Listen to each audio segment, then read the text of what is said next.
If copying is considered the greatest compliment, then SpaceX and Elon Musk are likely feeling honored by the Chinese space program's latest move. If this design feels familiar, you're not mistaken. The resemblance is remarkable. It closely mirrors SpaceX's Starship, which is currently the largest rocket in the world. In fact, it looks like China has essentially copied SpaceX's Starship. So how will Elon respond to this? In the mid-2010s, China's top rocket scientists began planning the creation of a powerful booster to carry out ambitious missions.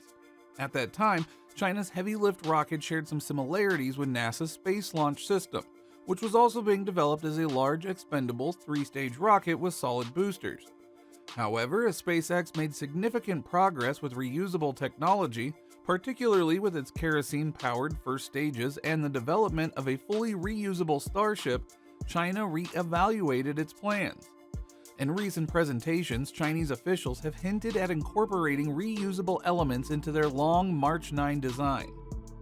Now with the details shared at a major air show in Zhuhai, China's Long March 9 appears to have evolved yet again, looking strikingly similar to SpaceX's Starship. The latest specifications for China's Long March 9 reveal that it will feature a fully reusable first stage powered by 30 YF-2115 engines.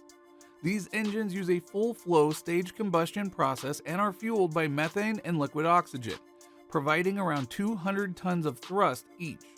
For comparison, SpaceX's Starship first stage is powered by 33 Raptors, also fueled by methane and liquid oxygen, producing roughly 280 tons of thrust per engine. The updated design also includes a reusable configuration with an upper stage that bears a striking resemblance to Starship's second stage, complete with flaps in similar positions. During an airshow presentation, China set its sights on a 2033 launch for the Long March 9, nearly a decade away. In response, Elon Musk commented casually, "Interesting. Well, I think China's smart to aim for a fully reusable rocket. Other countries should do the same. It is a fundamental breakthrough necessary for making life multiplanetary." Elon Musk has always been open about encouraging other rocket companies to follow SpaceX's example in order to foster collective progress. This contrasts with some competitors like Blue Origin, who have often been wary of others replicating their techniques, which aren't necessarily groundbreaking. This approach, Musk believes, helps push the industry forward. This isn't the first time in China's space program is taking cues from SpaceX. The trend became clear when a Chinese company announced plans to develop their own version of the Falcon 9, which is just one example of a broader pattern of technological adaptation. Both state-run space agencies and private aerospace companies in China seem to be closely mirroring SpaceX's strategies, from design philosophies to operational practices. The clear influence of SpaceX across multiple areas of China's space endeavors indicates a systematic, coordinated effort to accelerate their development. The similarities extend across various technical areas. Chinese companies are pursuing reusable rocket technology, developing vertical landing capabilities, and designing cargo and crew capsules that closely resemble SpaceX's models.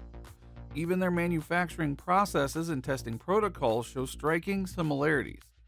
A recent example came last week when China's semi-private space startup Cosmo Leap announced plans to develop a fully reusable rocket named Leap in the coming years.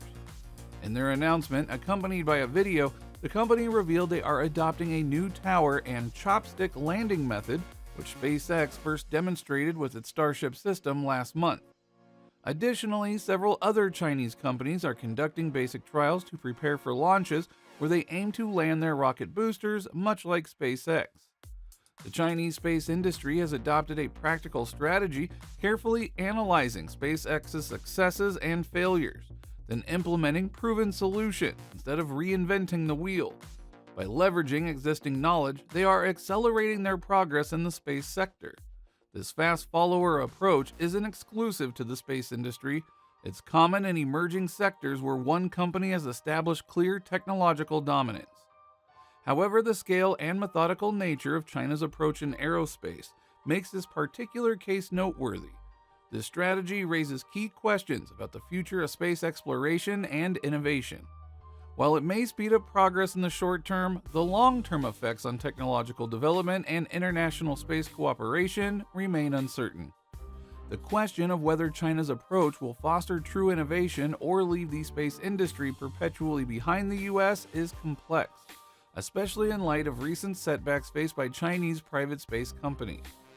Despite quickly adopting SpaceX's pioneering technologies, many of these companies have struggled to replicate them effectively. Several test failures have highlighted the significant challenges in achieving reusability and reliability, two core principles of SpaceX. For instance, in June, China's Space Pioneer attempted a static fire test for the first stage of its Chang'e 3 rocket. Typically, a static fire keeps the rocket scoured to the pad, but the Chang'e 3 unexpectedly lifted off, lost control, and crashed. This incident indicates a lack of precise control mechanisms and underscores the risks involved in poorly executed replication attempts. Similarly, the Nebula 1 rocket by Blue Aerospace, while impressive, ended in a crash during its landing test, demonstrating the difficulties in perfecting landing procedures.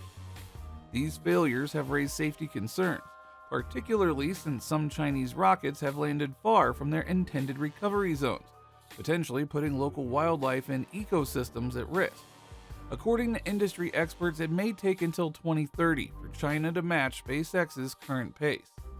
By then, SpaceX could be deploying Starship, the world's largest rocket, on missions as early as tomorrow, leaving China's space sector still trying to catch up. However, a reversal of fortunes is not impossible. The US and China are entering a new space race, driven by different motivations than the first. This time, the goal is not just to reach the moon, but to establish a sustainable and long-term presence there. The Long March 10 is designed for short-term missions, while the reusable Long March 9 is intended for more complex and long-term operations. This strategy shows that China is balancing its immediate needs with a long-term vision. In the US, the situation is more complicated with two major programs running in parallel. SpaceX's Starship is moving toward full reusability, while NASA continues to fund the expensive SLS program. This divide could affect America's competitiveness in the space race. The lunar South Pole is becoming a key focus in this competition for several reasons. The craters in this region are believed to contain ice, a crucial resource for sustaining life and producing rocket fuel. Additionally, the usable area in this region is limited, making it vital to secure strategic positions. Success in this race is not about speed, but sustainability. The nation that develops a cost-effective reusable space transport system will gain a significant advantage, requiring not only advanced technology, but also a sophisticated logistics ecosystem. The role of the private sector is becoming more critical. SpaceX has demonstrated that private companies can innovate and develop space technology more efficiently than the government. China is also encouraging the growth of private space companies, although they do remain under tight state control. Nevertheless, the Chinese government is aggressively pushing to advance its space ambitions and take a leading role in the field. The sharp increase in space spending is another clear indication of China's ambitions, with expenditures rising to $19.5 billion this year. While still trailing behind the US, which spent around $100 billion last year, China's investments are yielding results.